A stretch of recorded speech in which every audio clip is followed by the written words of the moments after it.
ونعوذ بالله من شرور أنفسنا ومن سيئات أعمالنا من يهده الله فلا مضل له ومن يضلل فلا هادي له وأشهد أن لا إله إلا الله وحده لا شريك له وأشهد أن محمدا عبده ورسوله أما بعد فإن خير الحديث كتاب الله وخير الهدي هدي محمد صلى الله عليه وسلم وشر الأمور محدثاتها وكل محدثة بدعة وكل بدعة ضلالة وكل ضلالة في النار. أعوذ بالله من الشيطان الرجيم. بسم الله الرحمن الرحيم. وَإِذْ قَالَ إِبْرَاهِيمُ رَبِّ اجْعَلْ هَٰذَا بَلَدًا آمِنًا. محترم حاضرین، آپ لوگ صرف 15 منٹ بیٹھ جائیں. مجھے پتا ہے کہ سب لوگ نیند کی آغوش میں جا چکے ہیں اور آخری وقت ہے. میں انشاءاللہ 15 منٹ آپ حضرات سے دعائیہ کلمات کے ساتھ رخصت ہو جاؤں گا. لیکن پیام امن و انسانیت جو یہ موضوع ہے، اس کے تعلق سے میں چند باتیں صرف آپ سے عرض کرنا چاہوں گا. آپ تھوڑی سی سکونت اختیار کریں. انشاءاللہ الرحمن آخری دعائیہ کلمات کے ساتھ مجلس سے جدا ہوں، تاکہ جو مجلس کا فائدہ ہے اور جو مجلس کی برکت ہے، جو مجلس کی سعادت ہے، وہ ہم کو اور آپ کو نصیب ہو جائے. امن و شانتی، صلح و آستی، عفو درگزر، تواضع اور جھکاؤ، یہ ایسی چیز ہے جس کو بتانے کی ضرورت نہیں تھی. مگر میں شکر گزار ہوں اہل پتریا کا، بالخصوص منتظمین حضرات کا اور مولانا صاحب کا، کہ جنہوں نے ایسے نازک حالت میں ایسا اہم عنوان انتخاب کیا کہ ماشاءاللہ واقعی آپ قابل شکر ہیں. میرے بھائی اور بزرگوں، یہ امن و شانتی اور انسانیت، یہ نبی پاک صلی اللہ علیہ وسلم کے دور سے پہلے اس کا بڑا فقدان تھا. امن نام کی کوئی چیز نہیں تھی، شانتی نام کی کوئی چیز نہیں تھی. لوگ ظلم کرتے تھے، جبر کرتے تھے، ایک دوسرے پہ حکومت کرتے تھے، جس کی لاٹھی اس کا بھینس ہوا کرتا تھا. مگر اللہ رب العالمین نے اپنے پیارے حبیب جناب محمد رسول اللہ صلی اللہ علیہ وسلم کو بھیج کر کے پوری دنیا کے اندر امن قائم کروایا. حضرت ابراہیم خلیل اللہ، اس سے پہلے جب آپ مکہ میں آئے تو آپ نے دعا بھی یہی فرمائی تھی، وَإِذْ قَالَ إِبْرَاهِيمُ رَبِّ اجْعَلْ هَٰذَا بَلَدًا آمِنًا. اے اللہ رب العالمین، اس شہر کو امن والا شہر بنا دے، شانتی والا. اور ہمارا نیپال تو الحمدللہ پہلے سے شانتی تھا، مگر امن اور شانتی اور انسانیت کا جو جنازہ نکل گیا، امن اور شانتی، آپسی بھید بھاؤ، یہ آپس کا اونچ نیچ، یہ آپ کا چھوٹا اور بڑا، یہ جو ہمارے ذہن میں آ گئی تو وہی زمانہ، وہی دور پھر سے گھوم کے آ گیا ہمارے اوپر. اس لیے اس کی اصلاح کی ضرورت پڑ رہی. میرے بھائی اور بزرگوں، یہ کیسے دور ہوگا جب آپ رسول اللہ صلی اللہ علیہ وسلم کے فرمان کو نہیں مانیں گے؟ کیسے دور ہو؟ صرف ایک چھوٹی سی بات، 2 باتیں میں بتا کے ختم کرتا ہوں انشاءاللہ. حضرت مولانا عبدالرؤف رحمانی جھنڈا نگری رحمہ اللہ نے اپنی کتاب ایمان و عمل میں لکھا ہے کہ حضرت علی رضی اللہ عنہ، آپ دیکھیے ان کے پاس، ان کے اس تاریخی واقعہ کو دیکھیے کہ ان کے اندر انسانیت کیسے اور کس وقت آ گئی. ایسے موقع پہ جب آدمی کا صبر جواب دے رہا ہوتا ہے، انسانیت غیظ و غضب میں ہوتا ہے، انسان بالکل حیران ہوتا ہے، ایک دوسرے کو ختم کرنے کے چکر میں ہوتا ہے، مگر ایسے وقت میں ان کے اندر انسانیت ختم نہیں ہوئی بلکہ بڑھ کے انسانیت آئی.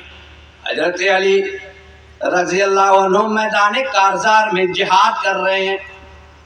حضرت علی رضی اللہ عنہ جہاد کر رہے ہیں، لڑائیاں لڑ رہے ہیں.